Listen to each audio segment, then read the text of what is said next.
A dirty, freezing, 12-year-old girl crawled out of a cargo hold, 2,000 feet above the ground. The crew laughed.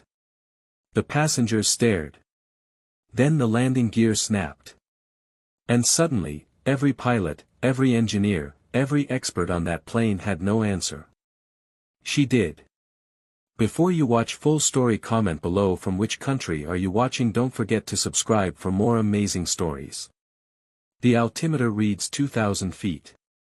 Below, the city of Dubai spreads out like a million scattered diamonds, hotel towers blazing with light, the Persian Gulf catching the last copper glow of sunset, the runway of Dubai International Airport stretching straight and clean and waiting. Inside Emirates Flight EK-247, a Boeing 777-300ER carrying 511 souls, everything should have been routine. The seatbelt signs had just chimed on. Passengers were folding away laptops, tucking away novels, lifting window shades to watch the city rise up to meet them. Children pressed their faces to the cold oval windows. A businessman in business class ordered one final scotch. A grandmother in economy quietly moved her lips in prayer.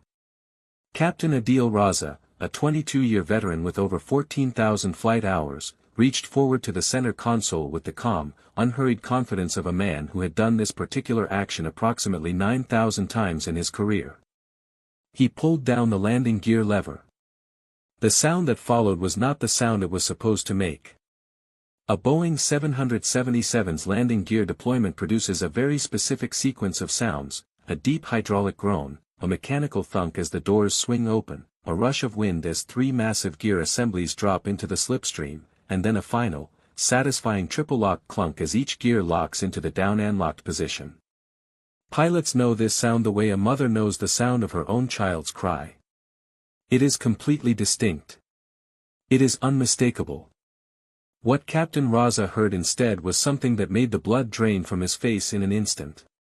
A metallic snap. Dry. Sharp.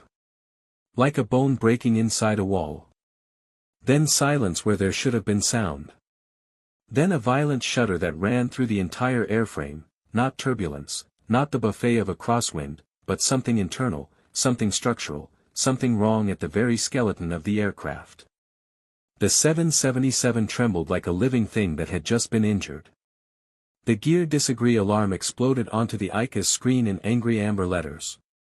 First Officer Priya Nair's hands flew to the hydraulic panel. Gear disagree. Nose gear shows down and locked. Right main, unsafe. Left main, no indication. I see it. Captain Raza's voice was iron. 22 years of training taking over. Initiate the non-normal checklist. Gear unsafe, immediate actions. 3 rows behind the wing, in the galley between economy and business class, a completely different emergency was unfolding. Senior Flight Attendant Mariam Al-Hussaini had just opened the floor-level cargo access panel to retrieve an extra blanket from the underseat storage compartment, and what came out of the floor instead of a blanket was a child. A small, filthy, absolutely terrified 12-year-old girl. She was thin to the point of being gaunt, wearing a threadbare gray shower camise that had once been white. Her dark hair was matted and wild. Her lips were blue from the cold of the cargo hold. Her eyes, enormous dark eyes, were wide and burning with something that was not fear. It was urgency. Desperate, urgent, violent urgency. The flight attendant screamed. Passengers jerked upright. A man in 34F knocked over his coffee. A child began to cry.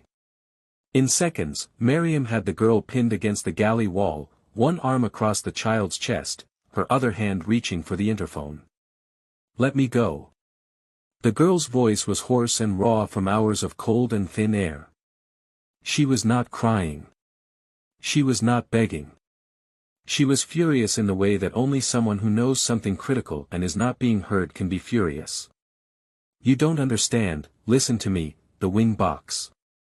Security alert, Mariam was speaking rapidly into the interphone. I have a stowaway in the economy galley, section 7. Stop. The girl twisted violently, and her voice cracked like a whip across the cabin. Every passenger within 10 rows went completely silent. Even the crying child stopped. The girl's voice dropped, not quieter, but lower, more intense, more controlled, more terrifying in its certainty. If you cycle that lever again, if the pilots try the gravity drop procedure, the center wing box will shatter. The right main gear trunnion link is bound at a 15-degree angle. The metal is already cracked. One more hydraulic shock and it will fracture completely. You will lose the right wing. Do you understand me? You will lose the right wing. Miriam stared at her. 500 people stared at her. The girl stared back. Her blue lips were set in a straight line. Her eyes did not waver. Miriam's voice came back flat and hard and certain. You are a thief. You are a stowaway. You are a child. You will be silent. 2,000 feet above the earth, with the runway lights of Dubai International growing larger in the cockpit windscreen, Captain Adil Raza reached for the hydraulic panel to attempt the gravity drop procedure, the emergency backup that would use gravity and aerodynamic force to swing the gear into place if the hydraulics had failed. In the galley, Aisha closed her eyes. She could hear it. Through the cabin floor. Through the frame of the aircraft. The vibration was changing, higher, faster, more desperate. Like a scream building in metal. Like a bone already half broken beginning to shift. She had 14 seconds to be believed. To understand what Aisha heard, you have to go back 10 years. You have to go back to a scrapyard on the outskirts of Karachi, Pakistan, where the broken bodies of old aircraft go to die. The scrapyard sat on 3 acres of cracked, oil-stained concrete about 2 kilometers from the perimeter fence of Jinnah International Airport. Old Cessna 172s missing their cowlings. A Fokker F-27 with its tail section cut away. The white fuselage of a Pakistan International Airlines TriStar that had been stripped to a hollow shell, its Rolls-Royce engines long since sold for parts. Between these metal carcasses, a man named Yusuf walked with his hands outstretched. Yusuf had been a licensed aircraft maintenance engineer for 23 years. He had worked on DC-3s, on 707s, on the early 737 classics. His hands had touched nearly every major airframe of the 20th century. Then, at the age of 51, a degenerative retinal condition had taken his sight, completely, permanently, in the space of 18 months. They had retired him. Of course they had retired him. An aircraft mechanic who cannot see is an aircraft mechanic who cannot work. That is simply the regulation, and the regulation exists for a reason. But Yusuf had not stopped listening. He moved through the scrapyard every day because the owner, an old friend, allowed him to. He walked with a white cane in one hand and his other hand always slightly raised, fingers spread, as if he were permanently waiting to catch something falling from the sky. He touched every piece of metal he could reach. He pressed his palm against engine casings. He put his ear against fuselage skins. He had developed, in the years since losing his sight, a sensitivity to sound and vibration that the people who worked with him found almost supernatural. Every engine has a heartbeat, he would say. And he was not speaking poetically. He was speaking with complete technical precision. Aircraft engines, and aircraft structures in general, produce sound frequencies during operation that are as unique and diagnostically specific as the sounds a doctor hears through a stethoscope. A healthy turbofan at cruise produces a characteristic broadband noise spectrum. A compressor blade with a microfracture produces a harmonic tone at a specific frequency. A bearing running dry produces a frequency that is completely different from a bearing running wet.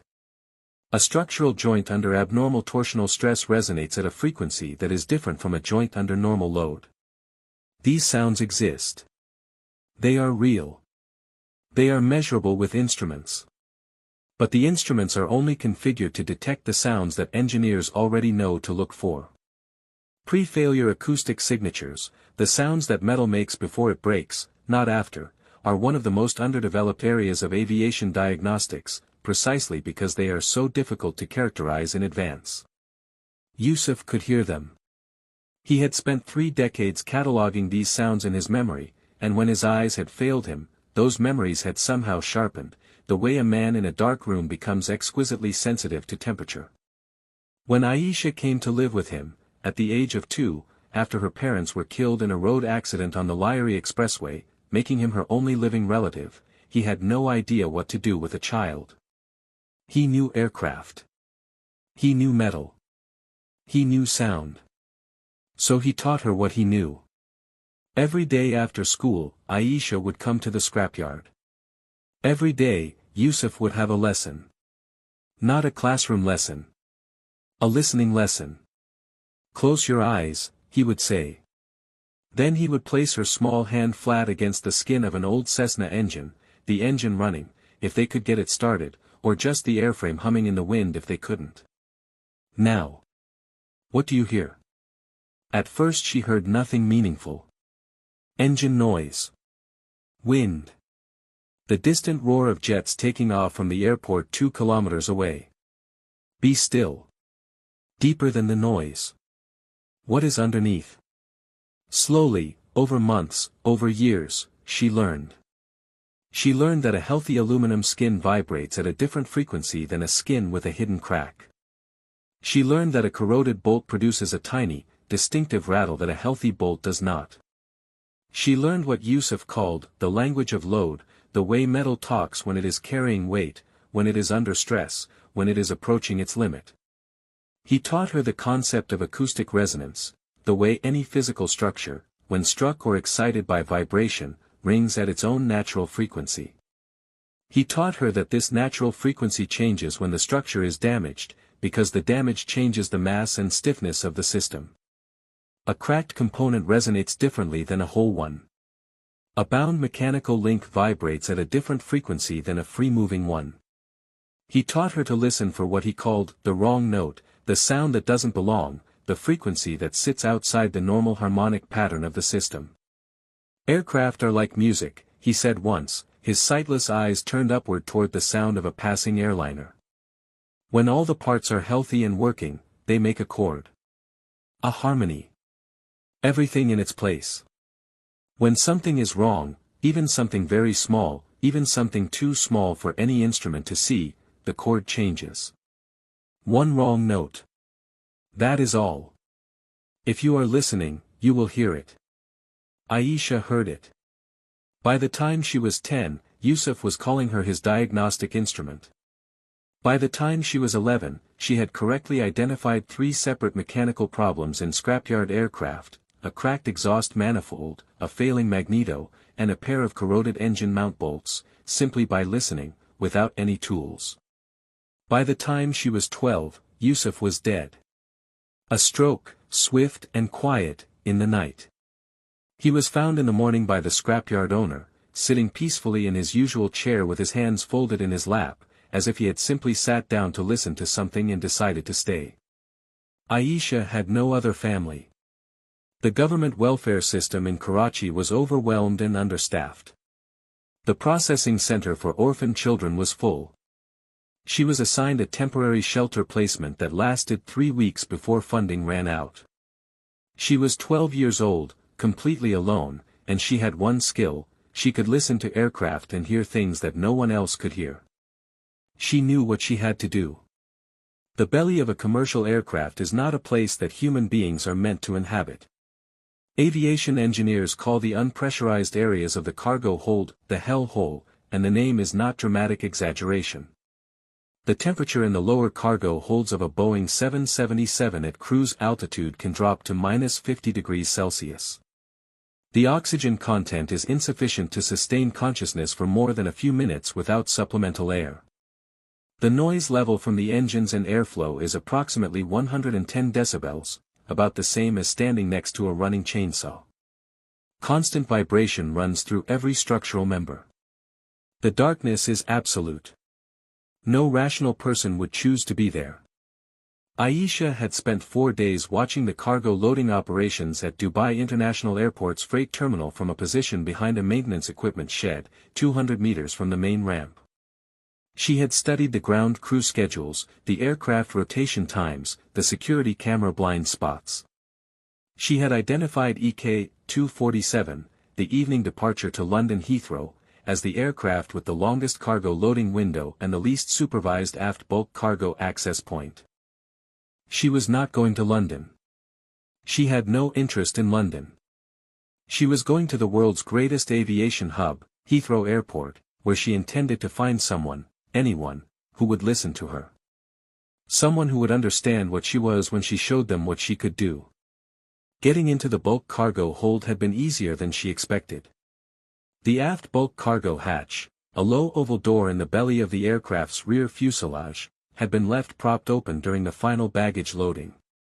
In the 30 seconds of inattention that occurs between the last bag going in and the loader returning to seal the hatch, Aisha had gone in with the last bag.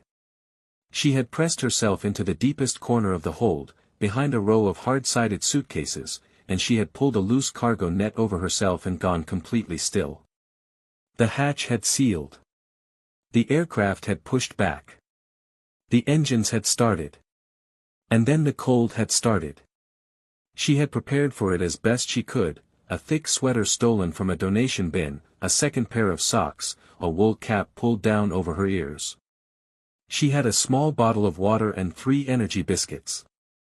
She had told herself it was no different from the cold nights in the shelter. She was wrong. This was different. This cold was alive. It came through the aluminum skin of the aircraft and through the cargo net and through all her layers of clothing and settled directly into her bones. Within an hour of reaching cruise altitude, she was shivering so hard her teeth were clicking together in a rhythm she couldn't control. She closed her eyes. She focused on breathing. She focused on listening. The engines sang their enormous song around her, the deep, layered thunder of 2 GE90 turbofans at cruise thrust, producing over 100,000 pounds of thrust combined, a sound so vast and so complex that it was less like hearing and more like being submerged in it. She let herself sink into it. She found the harmonics within the fundamental tone. She separated the high-frequency whine of the compressor stages from the lower throb of the fan bypass. She found the resonance of the airframe itself, the skin panels vibrating in the airflow, the frames and stringers transmitting the loads of flight, the wing box at the center of the aircraft humming with the stress of holding 500 people in the air. She listened. She was approximately 2 hours into the flight, somewhere over the Gulf of Oman, when she heard it. It was subtle. At first she thought it was her own shivering, a vibration in her own body rather than in the aircraft. But she pressed her bare palm flat against the cold aluminum floor panel and held her breath and waited, and there it was again. A frequency she did not recognize. It sat at approximately 400 Hz, a high, sharp tone, almost like a whistle, but not a clean whistle. There was something irregular about it, something that repeated and then stuttered and then repeated again. It had the quality of what Yusuf had called a stress harmonic, the specific tone produced by a structural element that is being loaded beyond its normal range. She pressed her ear against the floor.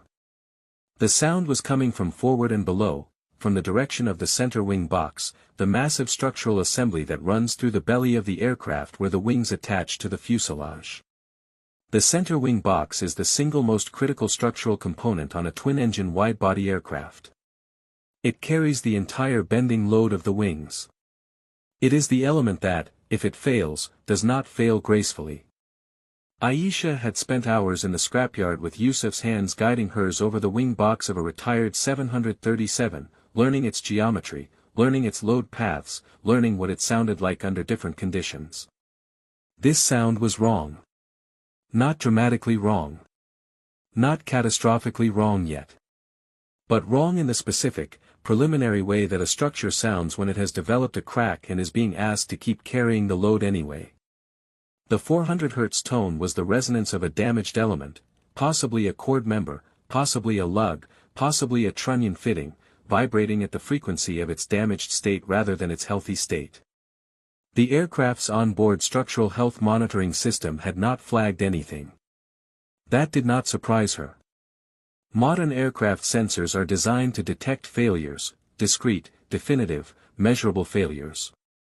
They are not designed to detect what Aisha was hearing, which was the acoustic precursor to a failure that had not yet happened. The sensors were looking for the fire. She was smelling the smoke. As the aircraft began its descent toward Dubai, it was making a technical stop she had not anticipated. The tone changed.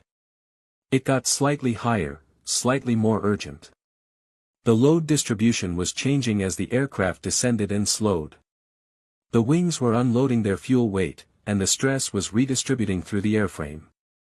And then the pilots pulled the landing gear lever. The sound that followed, the metallic snap she felt through the floor before she heard it, was not the sound of the gear deploying. It was the sound of the trunnion link binding. She was on her feet before the echo of the snap had faded, moving toward the access hatch to the main cabin, because she understood exactly what was happening and exactly what the pilots would try next and exactly what that would do. She had exactly enough time to stop it, if anyone would listen. They did not look like they were going to listen. The Boeing 777-300ER that Aisha had stowed away on was configured in a three-class layout. Back of the aircraft, economy, where 308 passengers sat in seats that gave them 31 inches of legroom and a personal screen the size of a paperback novel. Middle, business class, where 60 passengers each had their own pod, their own flat bed, their own champagne, their own amenity kit containing products that cost more than Aisha's grandfather had earned in a month. Front, first class. 8 suites. Sliding doors. Personal minibars. Seats that cost $12,000 per ticket, one way. The passenger in first-class Suite 1A was a British hedge fund manager named Edward Harrington Cross, whose net worth was estimated, by a financial magazine that had profiled him the previous autumn, at approximately £400 million. He was 53 years old. He was wearing a cashmere sweater and noise-cancelling headphones. He was watching a documentary about the history of the British railway system. He was the first person who saw Aisha emerge from the cargo access hatch. She came up through the floor of the economy business divider galley in a cloud of cold air, her lips blue, her hair wild, her threadbare clothes inconceivably out of place against the warm, soft, carefully branded interior of one of the world's most prestigious airlines. For one frozen second, she and Edward Harrington Cross looked directly at each other through the gap between the galley curtain and the business class aisle. His expression cycled through confusion, disgust, and alarm in approximately 2 seconds. He reached up and removed one ear of his headphones. "I say," he said, with the particular, toneless authority of a man who has spent his entire life expecting to be obeyed. "What on earth?" Maryam al-Husseini was already moving. She had seen the hatch opening from the galley and had crossed the distance in 3 strides, and now she had Aisha against the wall, and the scene that followed was observed by every passenger in the rear half of business class and the forward third of economy. What they saw was a small, filthy child being restrained by a uniformed, authoritative adult. What they concluded, instantly, automatically, without a single moment of deliberation, was that the child was a problem. A disruption. A threat to the smooth, comfortable, controlled environment that they had paid for. No one moved to help her. "You don't understand," Aisha said, her voice coming out in short bursts because Maryam's arm was pressing against her chest and breathing was difficult. "The right main gear, the trunnion, it's bound, there's already a crack. Security." Maryam's voice was clipped and professional. "I need security to the mid-galley immediately. Are you listening to me?" The desperation in Aisha's voice cracked through the cabin like a physical force. Several passengers flinched. A man in business class, a middle-aged Emirati in a white kandura, leaned slightly forward in his seat.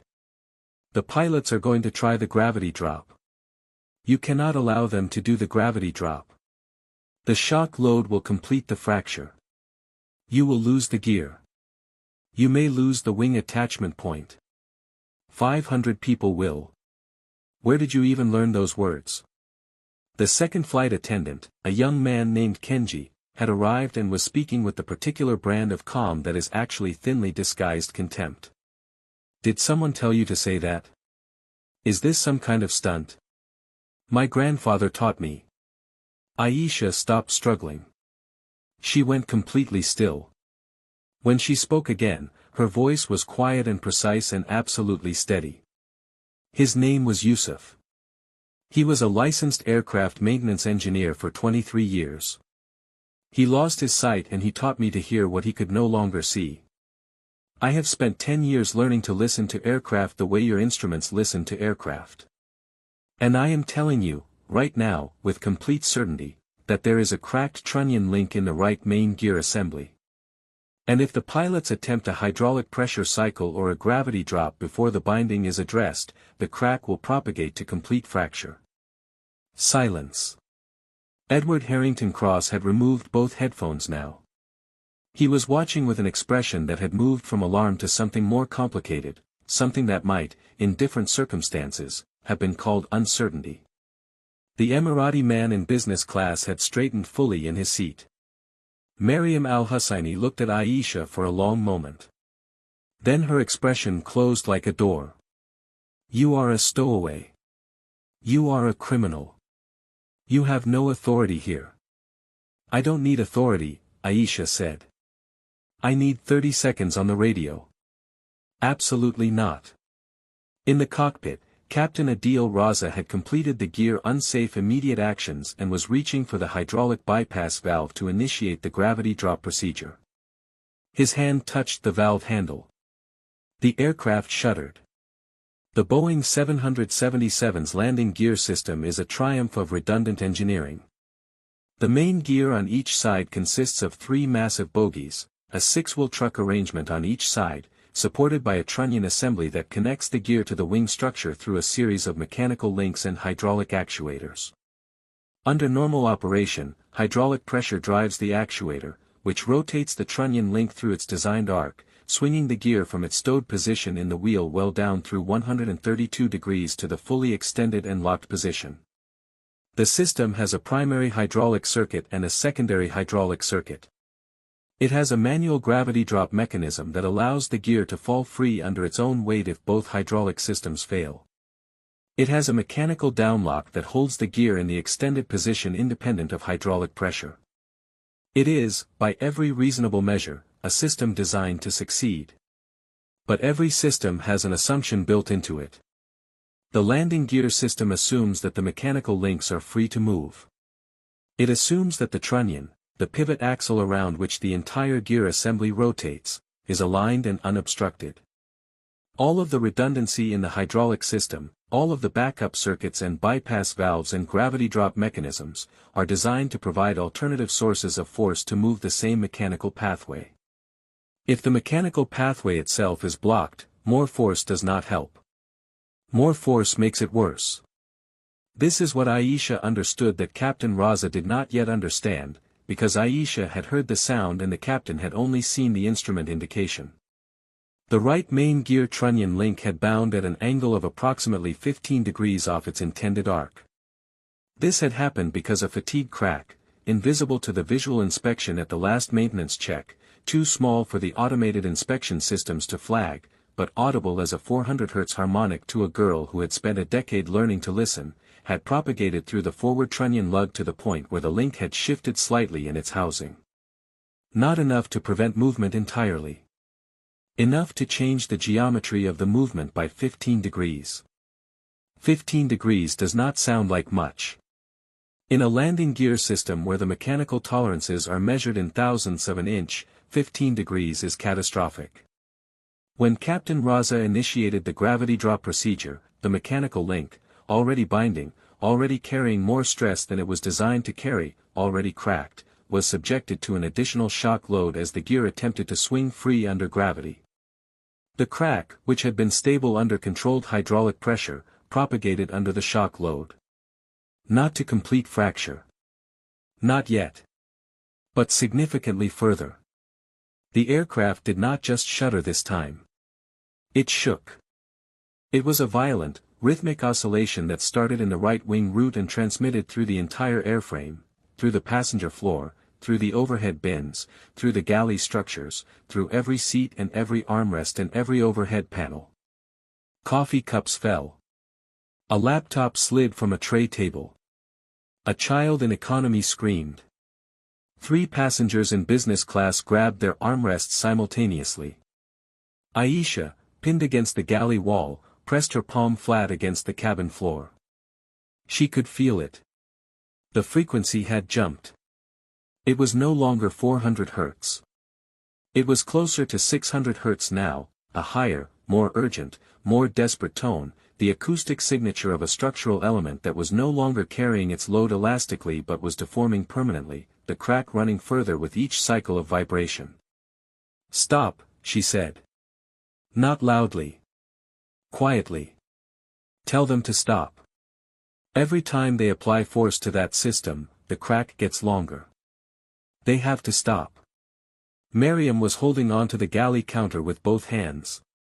Kenji had sat down on the jump seat and was gripping the armrests. Even Edward Harrington Cross, in his $12,000 seat, had gone pale. "The load path," Aisha said, speaking quickly now, not to Miriam, not to Kenji, speaking almost to herself, thinking out loud in the specific technical language her grandfather had given her. "The right gear trunnion takes the vertical landing load and transfers it through the side brace link to the wing spar. If the trunnion lug fractures completely, the load path is broken. The gear will fold on landing. The right wing nacelle will contact the runway. At landing speed, the nacelle contact will cause asymmetric braking, which will." She knows what she's talking about. Everyone turned. The Emirati man in business class, the one who had been watching silently, was standing in the aisle. He was perhaps 60 years old, with a short gray beard and reading glasses pushed up onto his forehead. His voice was calm and carried the specific authority of a man who is accustomed to being listened to but does not need to demand it. "My name is Dr. Ibrahim Al-Mansouri," he said. "I was a licensed aircraft maintenance engineer with Emirates Engineering for 31 years. I retired last year."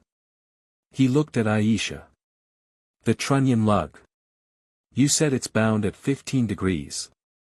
How do you know the angle?" Aisha looked at him. The first adult on the aircraft who had spoken to her as if she were a person. The first one who had asked her a technical question instead of demanding her silence. "The frequency shift," she said. "When the link binds, the resonant frequency of the assembly changes. I've been tracking the frequency since we started descent. The rate of change, how fast the frequency is climbing, tells me the angular displacement.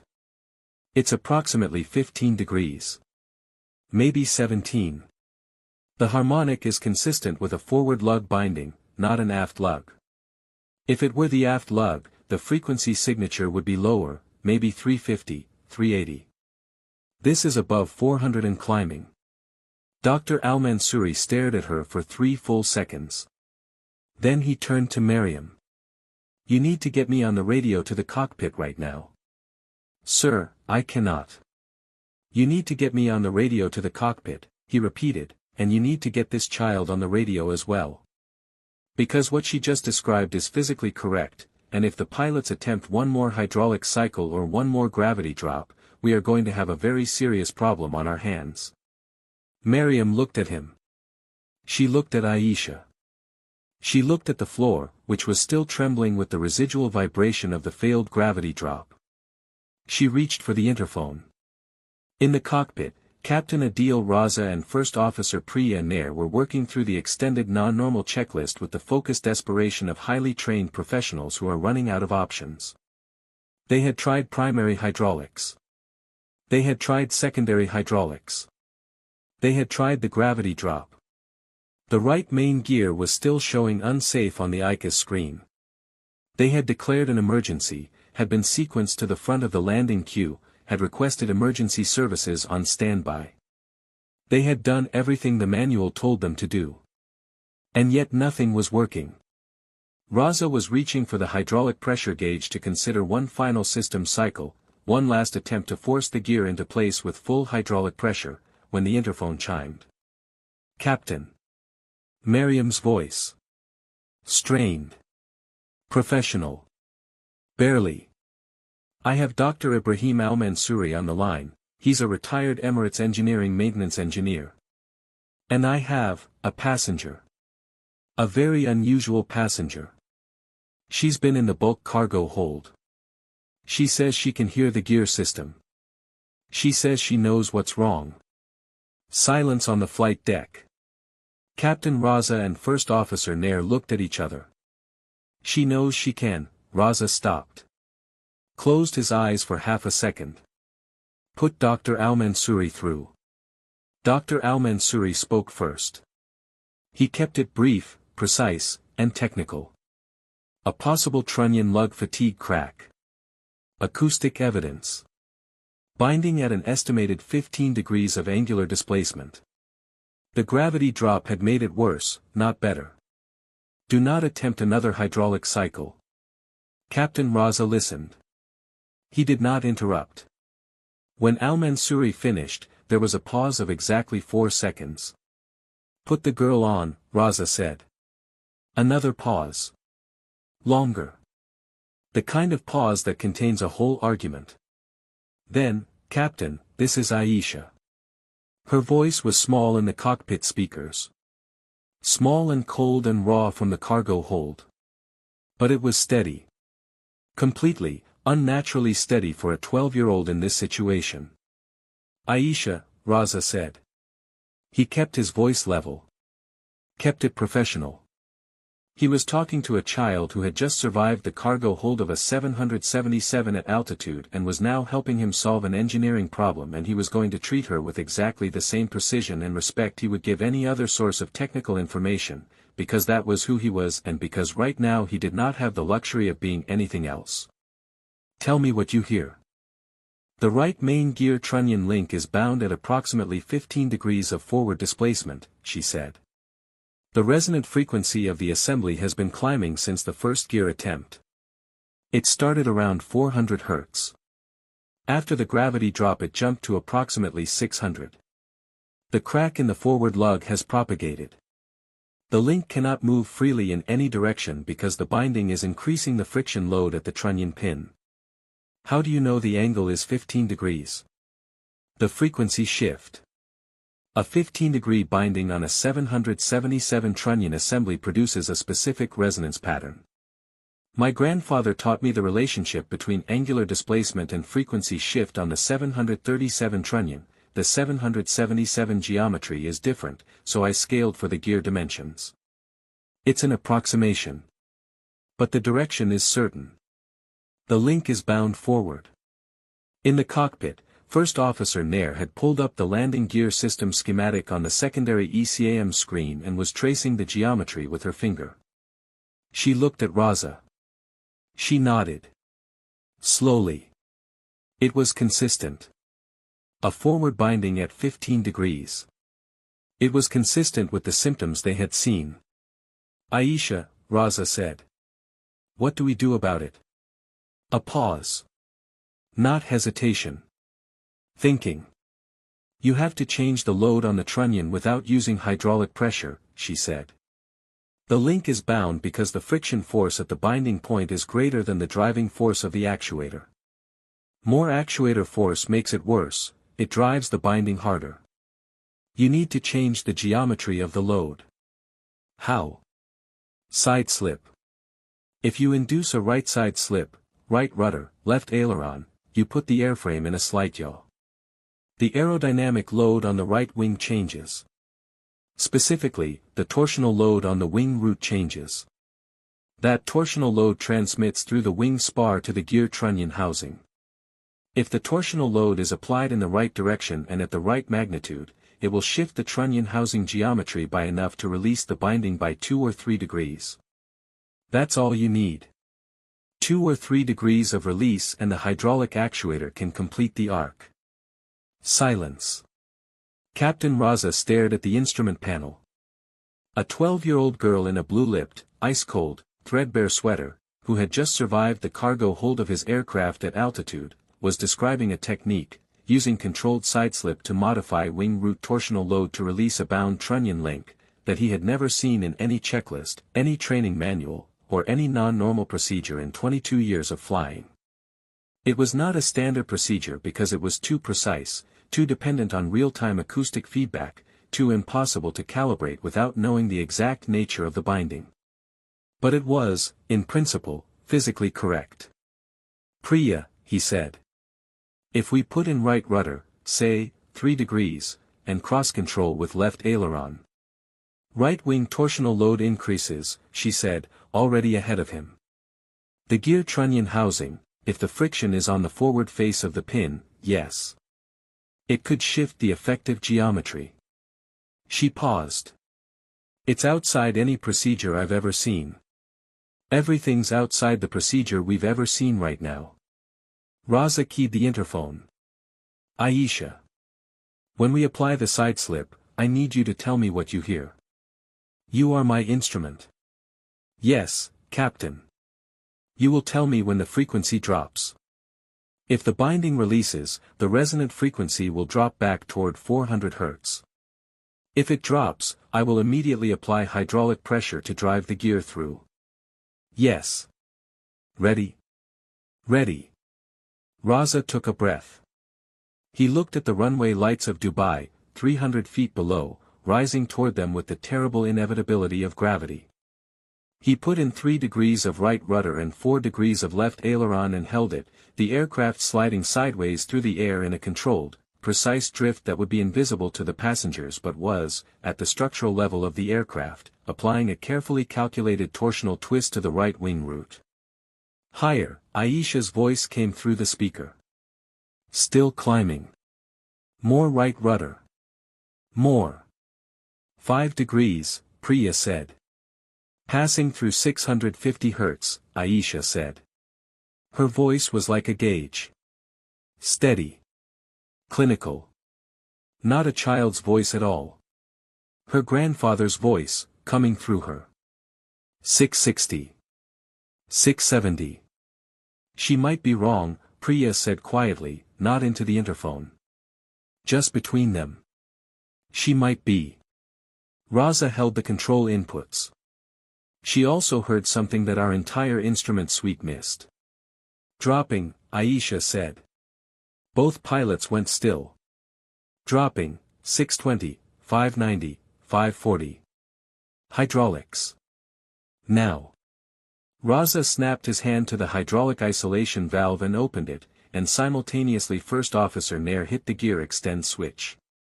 The sound was unmistakable. The deep hydraulic groan. The mechanical thunk of the doors. The rush of wind. And then. Clunk. 3 green lights. Gear down. All 3. Locked. 3 greens, Priya said, and her voice shook on the last word. 3 greens, Raza confirmed. He looked at the interphone. He looked at the runway. He looked at the interphone again. "Aisha," he said. "Hold on." The Boeing 777-300ER touched down on runway 30L at Dubai International Airport at 20:47 local time. The landing was firm, deliberately firm, the way a pilot lands when he has just solved an emergency and wants the gear firmly on the ground before he allows himself to breathe.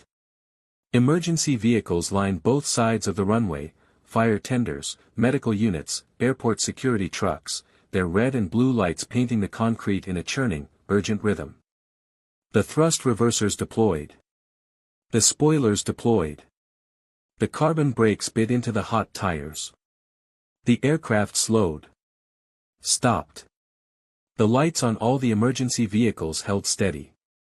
No foam. No crash. No silence of the kind that descends when something terrible has happened. Just the normal, beautiful, unremarkable silence of 511 people who are alive and have arrived. For a full 15 seconds, no one in the cabin spoke, moved, or made a sound. It was not a dramatic silence. It was the involuntary silence of people who have been very frightened and are only now beginning to understand that they were frightened, now that the fear is over. Then someone in economy began to clap. It started with one person and spread through the cabin in a wave, not the polite, ironic applause that passengers sometimes give after difficult landings, but something more genuine than that, more shaken, more grateful, the kind of applause that happens when people are clapping not because they are performing gratitude but because their hands need something to do. In the galley between economy and business class, Aisha was sitting on the floor with her back against the galley counter. She was still cold. She was exhausted in a way that went all the way through her. Her hands were shaking for the first time. They had been perfectly steady during everything that mattered, but now that it was over they would not stop trembling. Dr. Al-Mansuri was sitting on the floor next to her. He had draped his jacket over her shoulders. He was not saying anything. He was just sitting there, which was exactly what she needed. The subsequent investigation by the UAE General Civil Aviation Authority, assisted by Boeing technical representatives and consultants from the AAIB, took 11 days. They found the crack on the 7th day. It was located in the forward lug of the right main gear trunnion housing, a fatigue crack 14 mm long, originating at a microscopic inclusion defect in the aluminum forging that had been present since the part was manufactured. The crack had propagated slowly over the aircraft's operational life, invisible to scheduled visual inspections, below the detection threshold of the eddy current inspections that had been performed at the last major maintenance check. The investigation's metallurgical analysis determined that the crack had reached critical length approximately 4 to 6 flight cycles before EK-247's final approach. In the language of fracture mechanics, the trunnion lug was at approximately 85 to 90% of its failure load when Aisha first heard it. If Captain Raza had completed a second hydraulic pressure cycle, which had been his intention immediately before the interphone call from Mariam, the investigation concluded with high confidence that the lug would have fractured completely. The fracture of the trunnion lug would have allowed the right main gear to collapse on touchdown, causing the right engine nacelle to contact the runway at landing speed, resulting in asymmetric thrust reversal, runway excursion, and, with 511 people on board and full fuel remaining from the short flight segment, a post-crash fire that investigators described as highly probable. The investigation report, released 4 months later, contained a section that was unusual for documents of its kind. It was titled Acoustic Pre-Failure Detection. It described, in careful technical language, the acoustic signature of the cracked trunnion lug and the frequency shift that had indicated the progression of the binding. It noted that the aircraft's onboard sensor systems had provided no warning prior to the gear deployment attempt. It noted that the critical diagnostic information had been provided by a juvenile passenger with extensive informal training in acoustic structural diagnostics. The section concluded with a recommendation that the aviation industry investigate the development of passive acoustic monitoring systems for critical structural components, systems that would do formally and continuously what a 12-year-old girl had done by ear. Boeing received the recommendation. They assigned an engineering team to it. The final scene at Dubai International was not dramatic. Captain Adil Raza came back through the cabin after all the passengers had deplaned, after the police had come and the social workers had come and the paperwork had started its long official process. Raza was still in his uniform, still wearing his 4 gold stripes. He was carrying something. Mariam al-Husseini walked beside him. She stopped in front of Aisha, who was sitting in a chair in the jet bridge with Dr. Al-Mansuri's jacket still around her shoulders and a cup of hot tea growing cold in her hands. Mariam held out her hand. In her palm was a small pair of silver wings, the Emirates flight attendant wings she had worn on her jacket lapel for 11 years. She did not say anything. Words, in that moment, would have been less than the gesture. Aisha looked at the wings. She looked at Mariam. She took the wings with both hands and held them for a long moment. Then she looked up, not at Mariam, not at Raza, not at any of the officials and investigators who were waiting for her at the end of the jet bridge. She looked up at the ceiling of the jet bridge, and past it, at the dark Dubai sky with its scattered stars, at the lights of the aircraft that were still landing and taking off at the enormous airport, at the constant, quiet, extraordinary movement of 10,000 tons of metal through the air above her head. She listened. She could hear them. All of them. The chord of every engine. The harmony of every healthy aircraft. And underneath it all, so faint that she could barely find it, the warm, patient, precise voice of an old man who had lost his eyes and gained the entire sky. You were right, Nana, she thought. They listened. She pinned the silver wings to her sweater, over her heart. And she listened to the music of the aircraft, and she was not afraid, and she was not alone. The GCAA report closed with a finding that no one who read it ever forgot. The failure mode detected by the juvenile passenger was a pre-failure acoustic signature that fell below the detection threshold of all onboard monitoring systems. The systems were not malfunctioning. They were functioning as designed. The design did not account for this signature. The passenger's detection was the result of training and sensory capability that current aviation technology does not replicate. In simple terms, the instruments could not hear it. She could. In the NTSB's parallel review, conducted because the aircraft was U.S. manufactured, a senior investigator with 30 years of experience wrote a single note in the margin of the GCAA report, in pencil, next to that final paragraph. Find this kid.